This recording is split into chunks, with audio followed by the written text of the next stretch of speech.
for Indians to ask is it worth it to take all that financial risk and your risk on safety and well-being, come here and not even be able to get a job post-graduating? This is also sending a kind of signal to the rest of the world that the US is not welcoming some of the best talent in the world.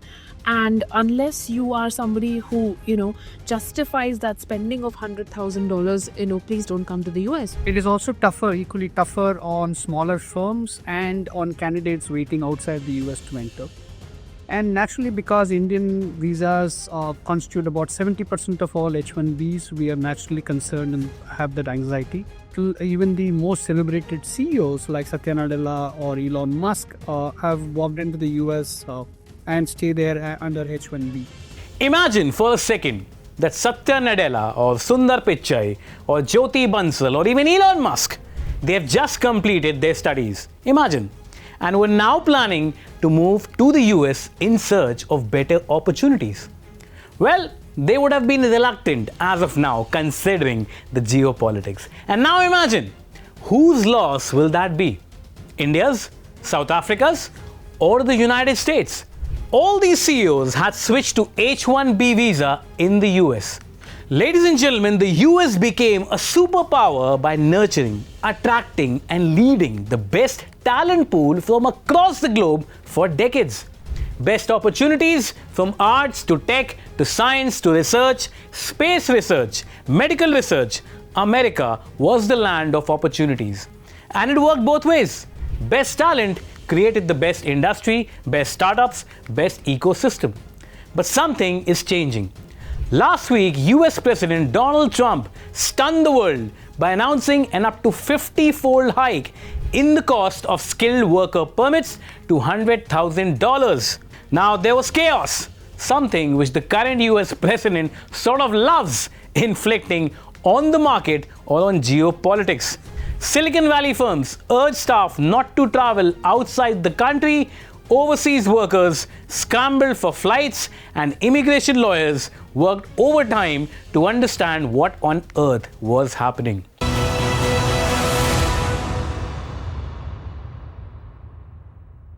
Now, by Saturday, the White House sought to calm the storm, clarifying that the fee applied to new applicants and was a one-off, which means an annual payment. But the flagship US Global Talent Program, or as per many Americans now, responsible for undercutting American workers, faces an uncertain future.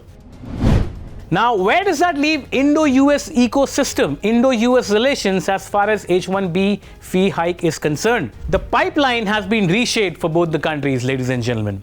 For India, the H1B visa became a vehicle of aspiration for decades. Small-town coders turned dollar earners. Families vaulted into the middle class. And entire industries, from airlines to medical and now crypto to even real estate, they nurtured. It catered to a new class of globe-trotting Indians.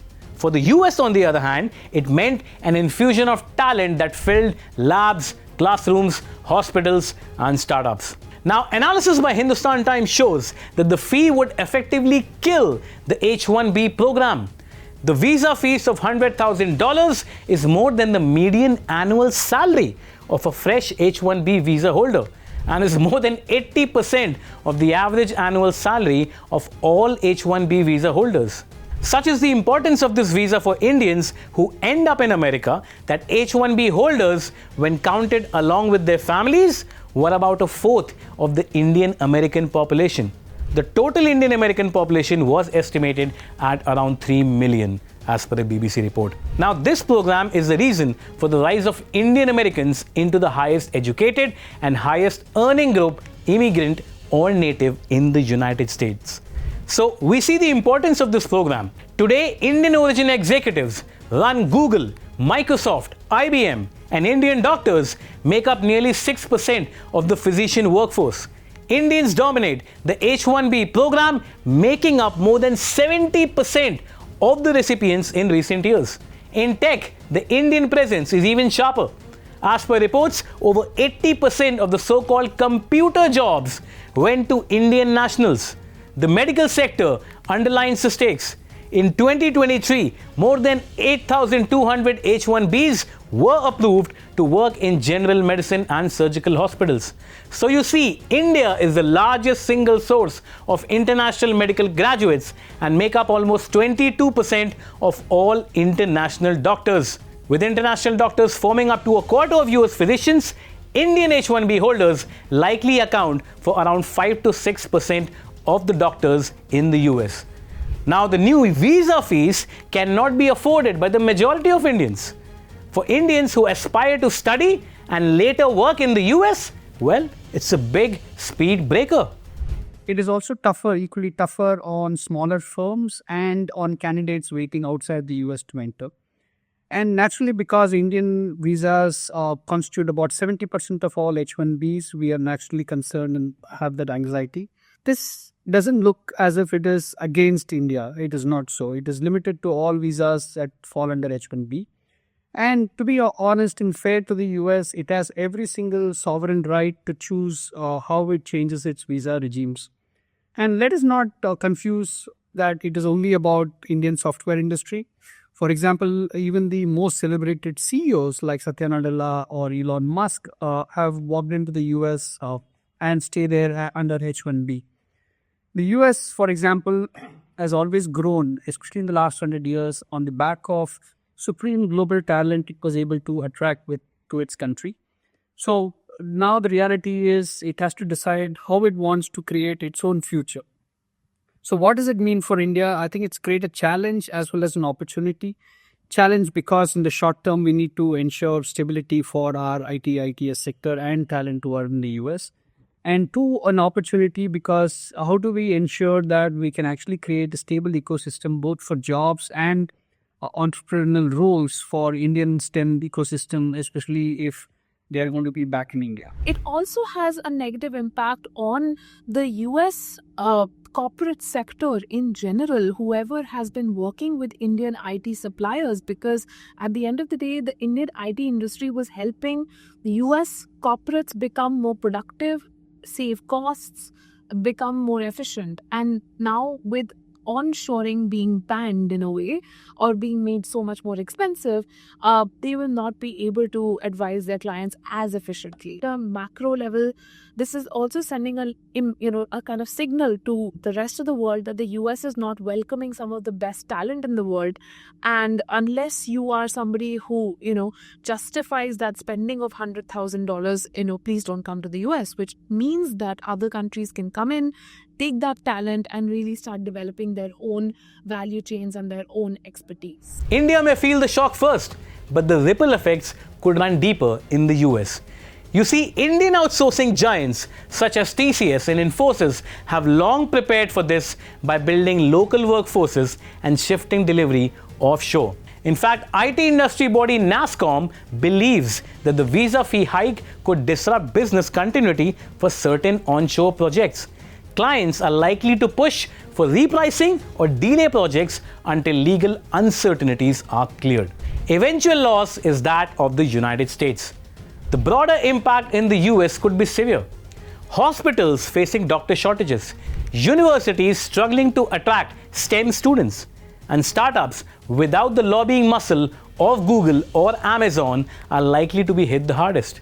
The impact, in fact, will be felt most sharply by Indian students, who make up 1 in 4 international students in the US. What would be impacted the most will be US university intake from next year, as most Indian students opt for countries where they can settle for some time, post studies and work to earn back crores of money which they have spent on education.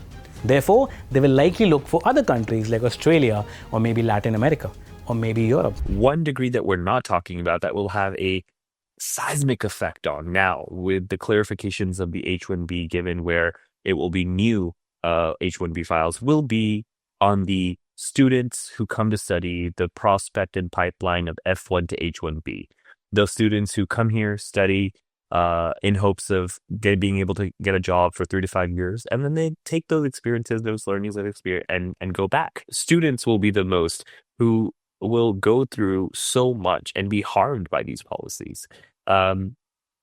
Now it's really about the U.S. higher education system. It's about is it really worth it? And the questions are for Indians to ask is it worth it to take all that financial risk and your risk on safety and well-being, come here and not even be able to get a job post-graduating? For now, the full impact of the so-called tax hike remains uncertain. As the dust settles, the H1B shakeup looks less like a tax on foreign workers and more like a stress test for US companies and their economy.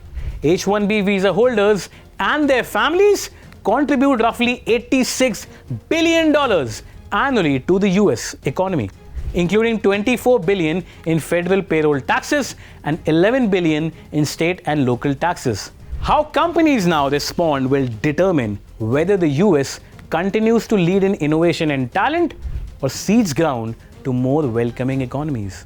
In the long run, it would be the US which will stand in the line of fire.